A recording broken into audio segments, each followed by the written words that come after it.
Election ഇനി 4 ഘട്ടം കൂടി ബാക്കി കിടക്കുകയാണ്. അപ്പോഴേക്കും ഇലക്ഷൻ തുടങ്ങുന്നതിന് മുൻപുണ്ടായിരുന്ന ആത്മധൈര്യം നരേന്ദ്രമോദിക്ക് നഷ്ടപ്പെട്ടിരിക്കുന്നു. ഒരു 3-ാം ഊഴം ഉറപ്പ്, 400-ലധികം സീറ്റുകളുമായി തിരിച്ചു വരും എന്ന് പറഞ്ഞു. അത് മാത്രവുമല്ല, ഇപ്പോഴെന്ന പോലെ ഞാൻ ഓർമ്മിക്കുകയാണ്, ധനമന്ത്രി നിർമ്മല സീതാരാമൻ ഇടക്കാല ബജറ്റ് അവതരിപ്പിക്കുമ്പോൾ ജൂണിൽ പൂർണ്ണ ബജറ്റുമായി ഞാൻ തിരിച്ചു വരും എന്ന് പറഞ്ഞത്, ആ ആത്മധൈര്യം ഇപ്പോഴും ഓർക്കുകയാണ്. പക്ഷെ എനിക്ക് തോന്നുന്നു ഇനിയും 4 ഘട്ടം ബാക്കിയിരിക്കെ ഈ ആത്മവിശ്വാസം BJPക്ക് നഷ്ടമായിരിക്കുന്നു. അപ്പോൾ പുതിയ പുതിയ മുറകൾ, നമ്മൾ പറയുമല്ലോ 18 അടവും മുട്ടടവും എന്ന് പറയുന്നത് പോലെ, ഇനി എന്ത് മുറയാണ് എടുക്കേണ്ടത് ഈ യുദ്ധക്കളത്തിൽ എന്ന സംശയത്തോടുകൂടി പുതിയ പുതിയ അന്വേഷണ മേഖലകൾ തേടുകയാണ്. അങ്ങനെ തേടിയപ്പോഴാണ് പ്രധാനമന്ത്രിയുടെ തന്നെ സാമ്പത്തിക ഉപദേശക സമിതിയിലെ ഒരംഗം US ശാസ്ത്രജ്ഞരുടെ ഒരു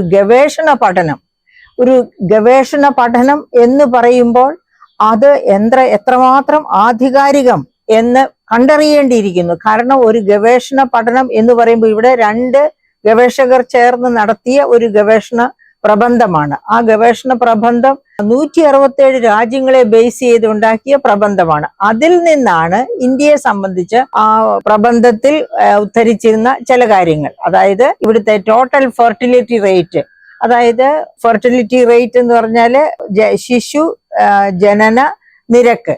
ആ ശിശു ജനന നിരക്കിൽ കുറവ് വന്നിരിക്കുന്നു. സാധാരണ സംഭവിക്കുന്ന കാര്യമാണ്. കാരണം ഒരു രാജ്യം വിദ്യാഭ്യാസപരമായി, ആരോഗ്യപരമായി, സാമ്പത്തികമായി ഒക്കെ ഉന്നമനം പ്രാപിക്കുമ്പോൾ ജനങ്ങൾ കുറച്ച് കുട്ടികൾ മതി, ഉള്ള കുട്ടികൾക്ക് നല്ല ജീവിതം, നല്ല ആരോഗ്യം, നല്ല വിദ്യാഭ്യാസം ഇതൊക്കെ നൽകണം എന്ന നിർബന്ധ ബുദ്ധിക്കാരാകുന്നു. ആരും നിർദ്ദേശിക്കാതെ തന്നെ അവർ ചെറിയ കുടുംബത്തിലേക്ക്, അണുകുടുംബത്തിലേക്ക് മാറും. ഇന്ത്യയും ഈ 1947 മുതൽ ഇതുവരെയുള്ള കാലഘട്ടത്തിൽ ഇതുപോലെയുള്ള ചിന്ത, അതായത് ആരോഗ്യ രംഗത്തും വിദ്യാഭ്യാസ രംഗത്തും ഒക്കെ നാം നേടിയ നേട്ടങ്ങൾ, അതുപോലെ തന്നെ പെർ ക്യാപിറ്റ ആളോഹരി വരുമാനത്തില്, സ്റ്റാൻഡേർഡ് ഓഫ് ലിവിങ്ങില്, ആയുർദൈർഘ്യത്തില്, ഇതിലെല്ലാം ഇന്ത്യ ഒരുപാട് മുന്നേറിയിട്ടുണ്ട്. പക്ഷെ വലിയ ജനസംഖ്യ എന്ന് പറഞ്ഞാല് നമ്മുടെ ജനസംഖ്യ 144 കോടി 17 ലക്ഷമാണ്. അതായത് ലോകത്തെ 1ാമത്തെ ജനസംഖ്യയാണ്. അപ്പൊ അത്ര വലിയ ജനസംഖ്യയുള്ള ഒരു രാജ്യത്തിൽ ഇരുട്ടി വെളുക്കുന്ന നേരം കൊണ്ട് എല്ലാവർക്കും വലിയ ഉയർന്ന വിദ്യാഭ്യാസവും ഒന്നും കൊടുക്കാൻ പറ്റിയെന്ന് വരില്ല. പക്ഷേ നമ്മൾ ഓർക്കണം, ഈ കഴിഞ്ഞ ഓഗസ്റ്റ് വരെ പോപ്പുലേഷനിൽ, ജനസംഖ്യയിൽ 1ാം സ്ഥാനത്ത് നിന്ന ചൈന സാങ്കേതിക വളർച്ചയിലും വിദ്യാഭ്യാസത്തിലൊക്കെ ഇന്ത്യയെ കടത്തിവെട്ടി ഒരുപാട് മുന്നേറി.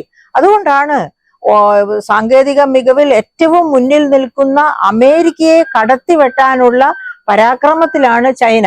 അപ്പൊ ആ തരത്തില് തീർച്ചയായും ആ തരത്തില് ശക്തമായ മുന്നേറ്റം ഇന്ത്യ നടത്തിയില്ല എന്നുള്ളത് ഒരു കുറവ് തന്നെയാണ്. എങ്കിൽ പോലും നാം ഇന്ത്യയിൽ വളരെ നന്നായിട്ട് ആരോഗ്യ വിദ്യാഭ്യാസ മേഖലകളെ പരിരക്ഷിക്കുവാൻ വേണ്ടി, അങ്ങനെ ജനങ്ങൾക്ക് ക്ഷേമം ഉറപ്പുവരുത്തുക, ആരോഗ്യവും വിദ്യാഭ്യാസവും ഉണ്ടെങ്കിൽ മാത്രമേ ക്ഷേമം ഉറപ്പുവരുത്താൻ പറ്റൂ ഒരു ജനസമൂഹത്തിന്.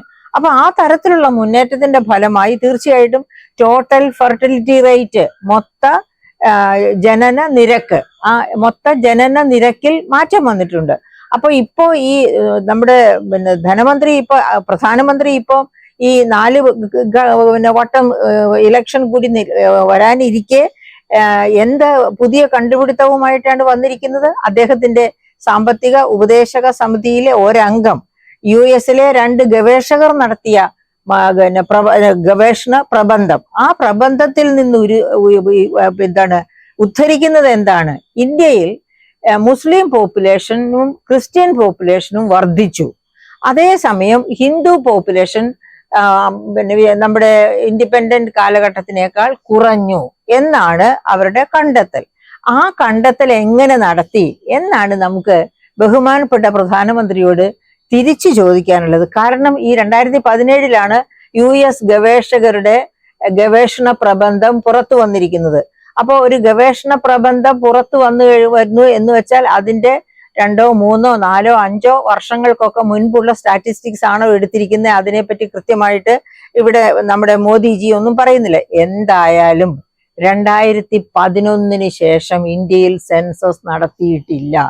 ഇന്ത്യയിൽ സെൻസസ് നടത്താതെ എങ്ങനെയാണ് ഇപ്പോൾ കൊട്ടിഘോഷിക്കത്തക്ക രീതിയിൽ ഇന്ന ജനസംഖ്യ വർദ്ധിച്ചിരിക്കുന്നു, ഇന്ന ജനസംഖ്യ കുറഞ്ഞു പോയിരിക്കുന്നു എന്ന് പറയാൻ സാധിക്കുന്നത്? അതിനേക്കാളും രസകരമായ മറ്റൊരു കാര്യമുണ്ട്.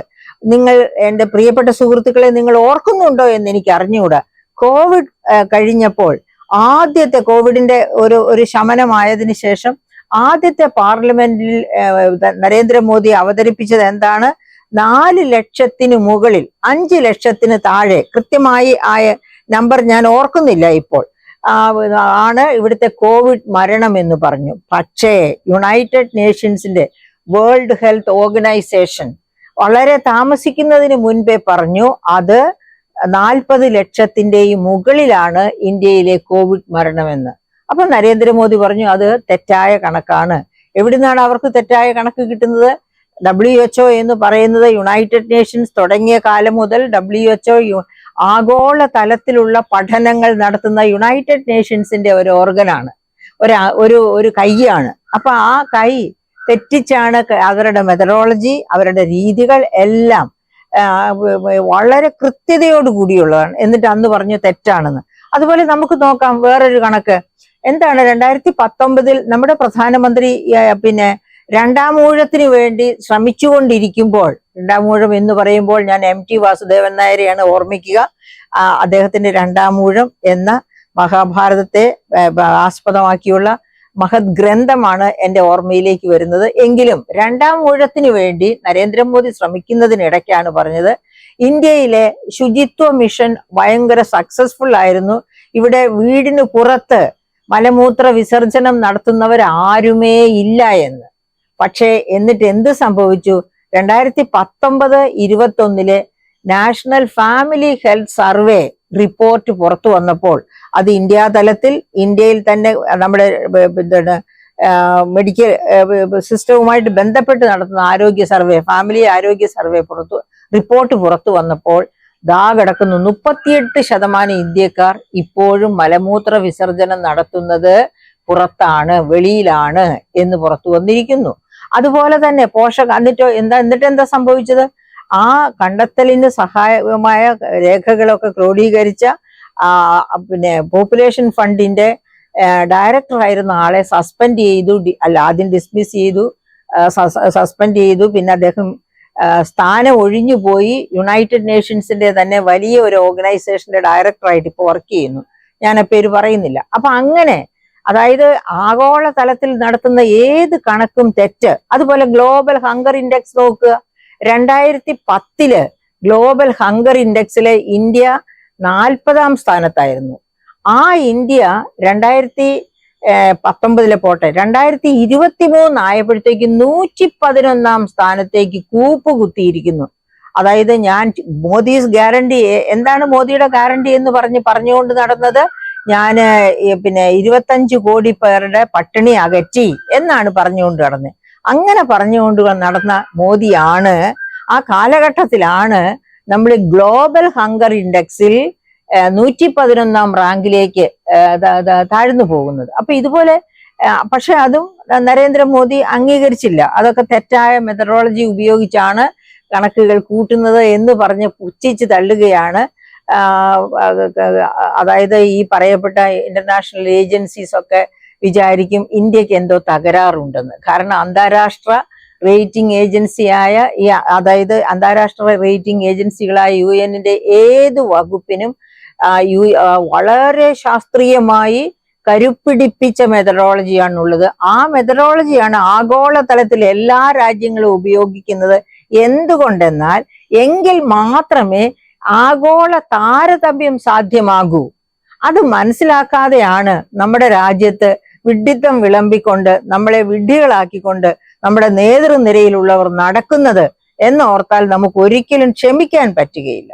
അപ്പൊ അങ്ങനെയുള്ള ഒരു കാലഘട്ടത്തിൽ, ഒരു സാഹചര്യത്തിലാണ് നമ്മൾ ഇപ്പൊ കാണുന്നത് പോലെ ഈ പോപ്പുലേഷൻ എന്ന ഒരു അജണ്ട, അതായത് ഒരിക്കലും നമുക്ക്, അതായത് വിഘടനവാദം എന്ന് പറയുന്ന ഇതിനേക്കാൾ വലിയ വിഘടനവാദം ഏതാണുള്ളത്?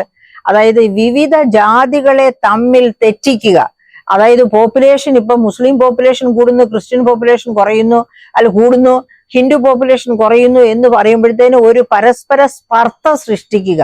അങ്ങനെ പരസ്പര സ്പർദ്ധ സൃഷ്ടിച്ച് 78% വരുന്ന ക്രിസ്ത്യൻ ഹിന്ദു പോപ്പുലേഷന്റെ 70-നും 78-നും ഇടയ്ക്കുള്ള ഹിന്ദു പോപ്പുലേഷന്റെ വോട്ട് മുഴുവനും നരേന്ദ്രമോദിയുടെ BJP പാർട്ടിക്ക് വേണ്ടി ക്യാൻവാസ് ചെയ്ത് എടുക്കുക. അതാണ് അദ്ദേഹത്തിന്റെ ഉദ്ദേശം. പക്ഷെ അദ്ദേഹം വിചാരിക്കുന്നത് പോലെ അത്ര വിഡ്ഢികളല്ല ഇന്ത്യക്കാര്. ഓർമ്മിക്കണം, നമ്മള് തത്വമസി പ്രസംഗിച്ച ഏക ദൈവവാദികൾ ശ്രീ ശങ്കരാചാര്യരുടെ ഭൂമിയിലാണ് കേരളം, ഭൂമിയാണ് കേരളം. ആ ശ്രീ ശങ്കരാചാര്യരും അദ്ദേഹത്തെ പിൻപറ്റുന്നവരും അതുപോലെ എത്രയെത്ര യുക്തിസഹമായി ചിന്തിക്കുന്ന ഈശ്വര വിശ്വാസികളുള്ള ഒരു നാട്, എത്രയെത്ര എന്നല്ല ബഹുഭൂരിപക്ഷവും വളരെ ഈ തത്വമസി എന്ന ഇതിൽ വിശ്വസിക്കുന്നവരാണ്. അപ്പൊ എന്ത് വ്യത്യാസമാണ് ക്രിസ്ത്യനും മുസ്ലിമും ഹിന്ദുവും തമ്മിലുള്ളത്? തത്വമസി എന്ന് പറയുന്നതിന്റെ റാഷണാലിറ്റിയിൽ വിശ്വസിക്കുന്ന ഒരുത്തനും അത് ചോദ്യം ചെയ്യുകയില്ല. അതുകൊണ്ട് തന്നെ നരേന്ദ്രമോദി പറയുന്നത് എന്താ, നമ്മൾ പറയാമല്ലോ, ചേമ്പിലയിൽ വീഴുന്ന വെള്ളം പോലെ ഒലിച്ചു പോകും, അത് ഇലക്ഷനെ സ്വാധീനിക്കാൻ കഴിയുകയില്ല എന്നുള്ളതാണ് എൻ്റെ അഭിപ്രായം.